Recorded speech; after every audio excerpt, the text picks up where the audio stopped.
Um dos principais arcos em aberto para os Ventos do Inverno, com certeza, é o futuro de Winterfell. Quem acompanha o canal sabe que existe um nó político envolvendo o Norte, já que existem vários personagens com pretensão de tomar o Winterfell para si. Atualmente, o castelo ancestral da casa Stark está sob a posse de Roose Bolton. Mas o único e verdadeiro rei, Stannis Baratheon, está cercando Winterfell e pretende recuperar o norte para ajudar na sua causa. Para isso, ele conta com a ajuda de Davos, que foi enviado até Skagos para buscar o menino Rickon, supostamente o último herdeiro Stark vivo. Contudo, ainda dentro desse bolo de histórias, nós temos Sansa Stark, que está sob a proteção do Mindinho lá no Vale de Arryn, fingindo ser a sua filha bastarda, enquanto espera pelo desenrolar dos acontecimentos para que ela própria possa reassumir a sua posição como herdeira do Norte. E, ainda mais, na muralha, o Lorde Comandante Jon Snow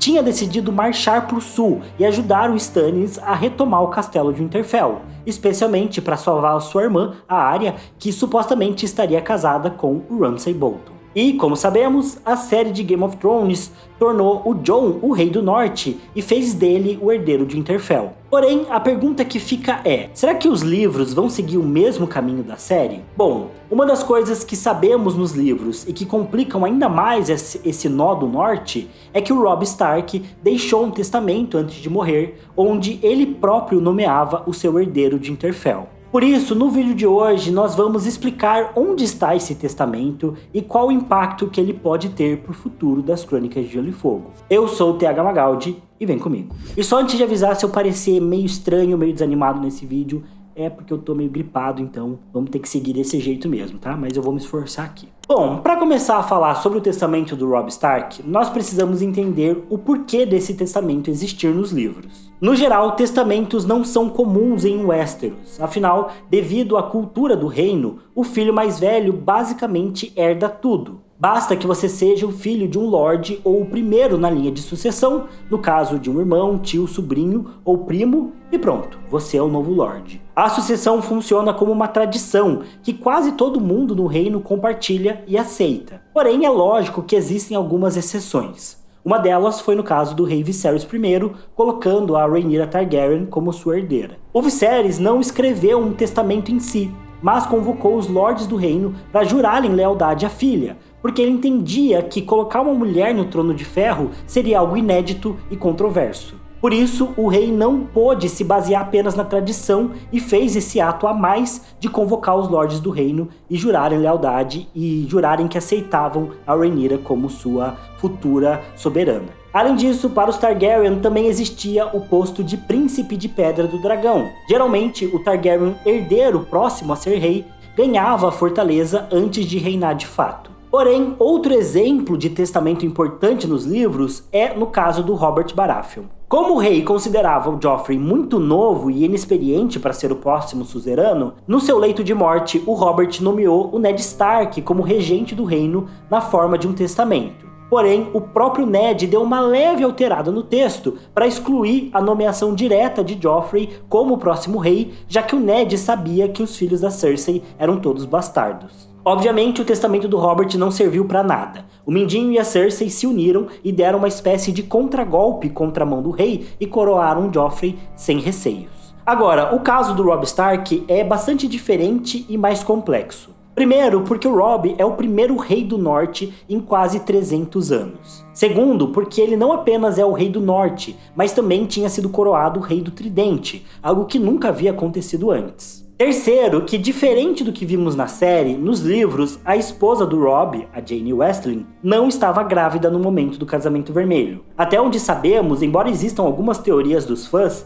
a Jaime nunca engravidou do Robb e, portanto, nos livros ele não tinha nenhuma perspectiva de gerar um herdeiro tão cedo. Até porque, no terceiro livro das Crônicas, nós vemos a posição do reino do Robb Stark oscilar muito. Provavelmente o Robb queria consolidar os seus domínios e vencer a guerra antes de pensar em ter filhos. No início, a ideia era que o Robb se casasse com uma Frey após a guerra terminar. Depois, com o incidente com a Jaime Westling, algo não planejado, o Robb se casou com ela, mas também sem ter um espaço para se preocupar em gerar herdeiros, já que é nesse momento da história em que sua posição começa a ficar frágil, quando ele se casa com a Jaime.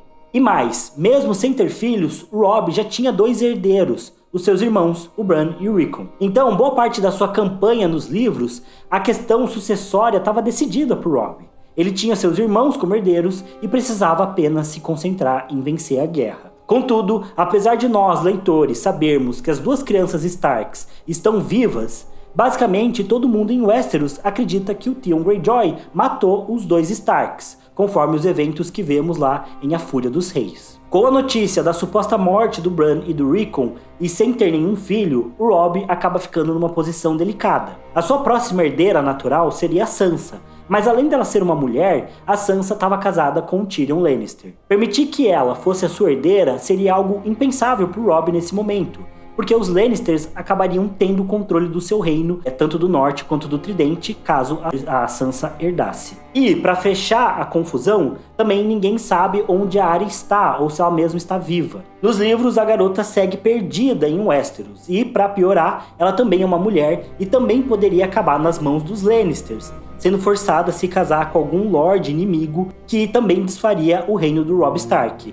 Inclusive, é mais ou menos isso que os Bolton tentam forçar, já que eles pegam a Jeyne Poole, fingem que ela é a Arya e casa o Ramsay com a Jeyne Poole, a falsa Arya, para legitimar também o domínio dos Bolton lá no norte e acabar com qualquer pretensão de herdeiro ali do Robb Stark.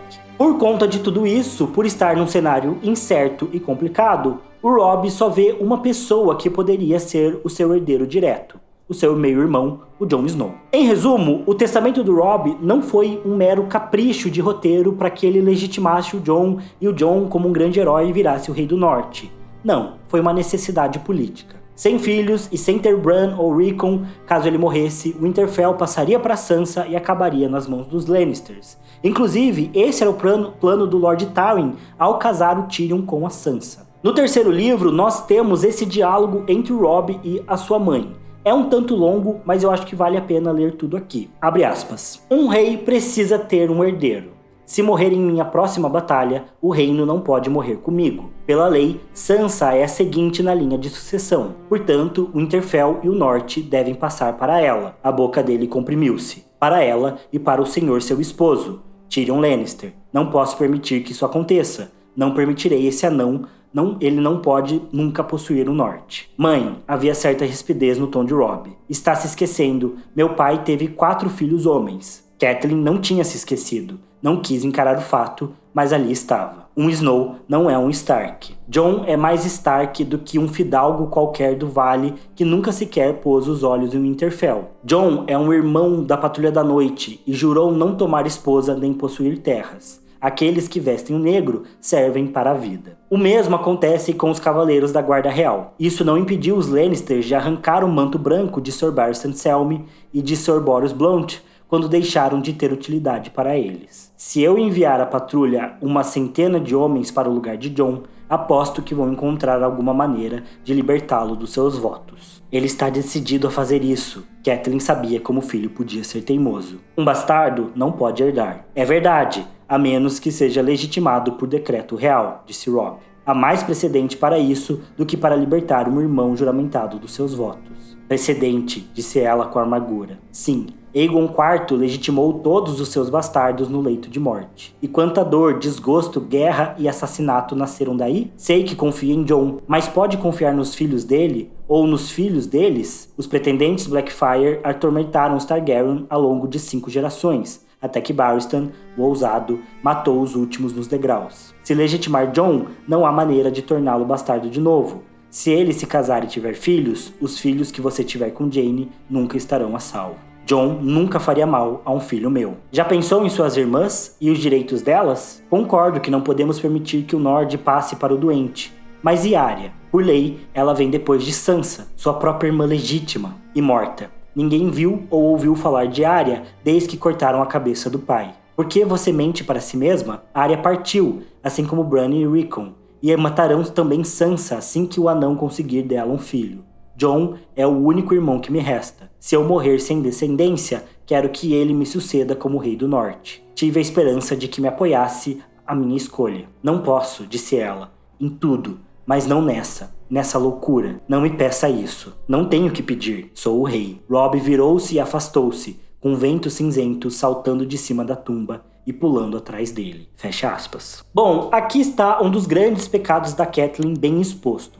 Ela odeia o Jon Snow e não consegue aceitar ele de jeito nenhum. Ela até cita a questão Blackfyre para tentar convencer o Robb de que legitimar um bastardo seria uma má ideia. Inclusive, eu já expliquei toda essa questão Blackfyre num vídeo recente aqui do canal que vai aparecer no card para vocês. E a verdade é que, se o Jon fosse legitimado e depois o Robb tivesse filhos, a linhagem do Jon poderia de fato concorrer para sempre com a linhagem do Robb, como aconteceu nas rebeliões Blackfyre. Porém, é bem claro que são situações completamente diferentes. A comparação é tão forçada que eu duvido que a própria Catelyn realmente acredite nela. Por isso, o rei Robb se mantém firme. Nós não sabemos tudo o que está escrito no testamento do Robb, mas sabemos que ele legitima o Jon Snow como um Stark e também o nomeia herdeiro como rei do norte. Além disso, esse documento é testemunhado não só pela Catelyn, mas por vários outros lords importantes do Robb, como Jason Mallister, Galbart Glover, Aede Mormont, Edmure Tully e o grande Jon Umber. Bom, com o Casamento Vermelho, nós sabemos que a situação de alguns desses lords não ficou boa dentro dos últimos livros da saga. Por exemplo, o grande Jon Umber e o Edmure Tully acabaram prisioneiros nas Gêmeas. E a própria Catelyn Stark, como sabemos,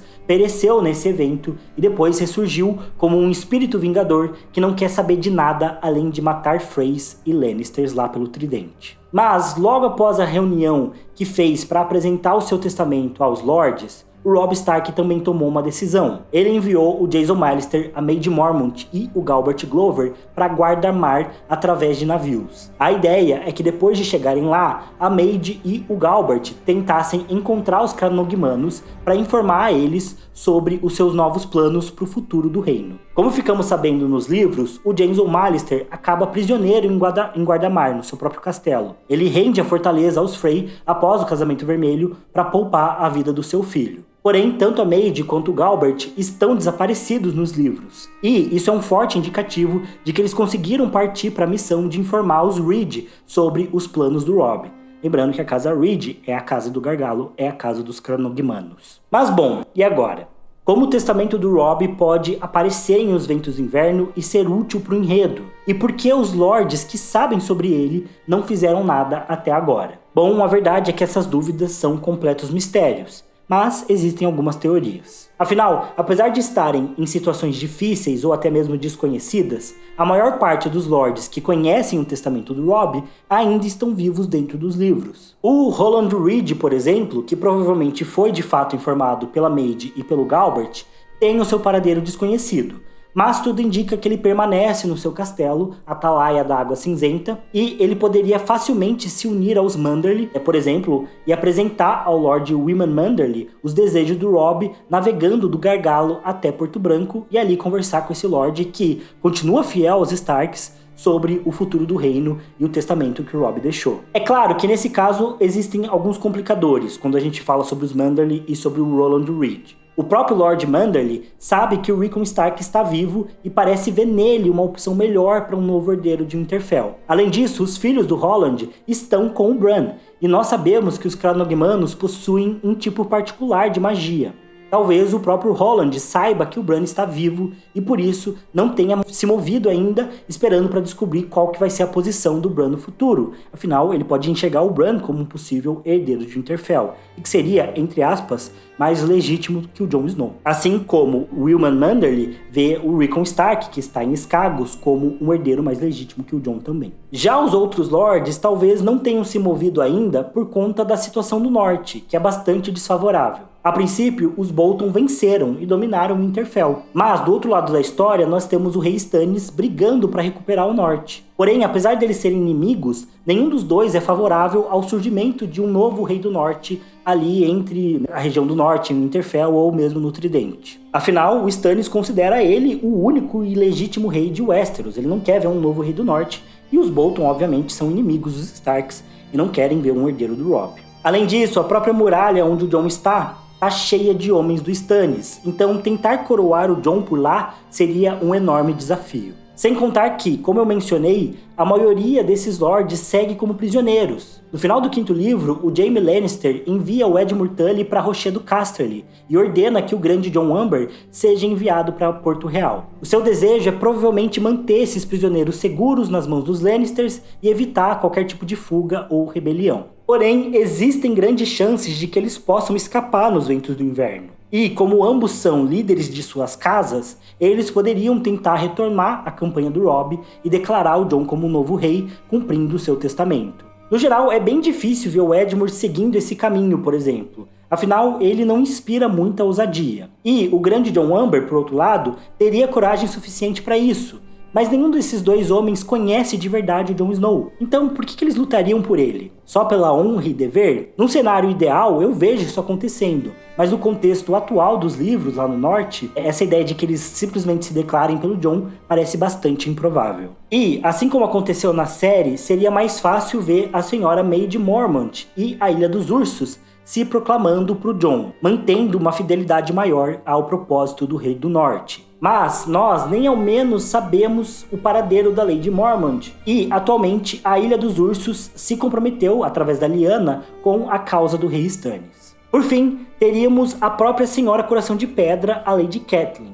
Talvez fosse um arco de personagem muito legal para ela, caso a Catelyn tentasse se redimir, se declarando pelo Jon no momento final da sua existência. Mas é bem difícil ver isso acontecendo e não parece um final que o George R. R. Martin faria. Além disso, como líder da Irmandade Sem Bandeiras, a Catelyn talvez tenha mais informações sobre a Arya e talvez continue acreditando mais firme que ela esteja viva. Até porque, afinal, a Arya estaria casada com o Ramsay lá em Winterfell. E, enquanto a Arya estiver viva, a Catelyn jamais apoiaria o Jon. E, de qualquer maneira, eu não vejo o arco da Catelyn se envolvendo com a política do Norte novamente dentro dos livros. Para mim, a Catelyn agora é um espírito vingador e não uma articuladora política. Por isso que eu acho que o arco dela vai continuar sendo sobre vinganças, ali no Tridente, vai ter a ver com a Irmandade Sem Bandeiras, com o Jaime Lannister, com a Brienne, talvez com a Jaime Westling, porque ela tá por lá também, mas não vejo ela se envolvendo com a questão da sucessão do Norte. Enfim, a grande verdade é que com certeza o testamento do Robb Stark será uma peça fundamental